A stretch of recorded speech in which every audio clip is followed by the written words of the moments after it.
Our modern world has created an entire generation of people who have more than any generation before, but that excess comes with a price.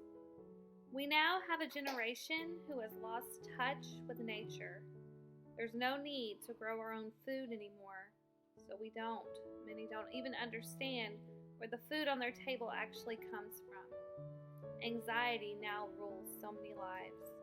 Going outside, moving our bodies, and pausing to actually feel the breeze on our faces has been replaced with watching others do it on a screen. We want to change that. More and more people are realizing there is a need to return to simplicity. Gardens are growing.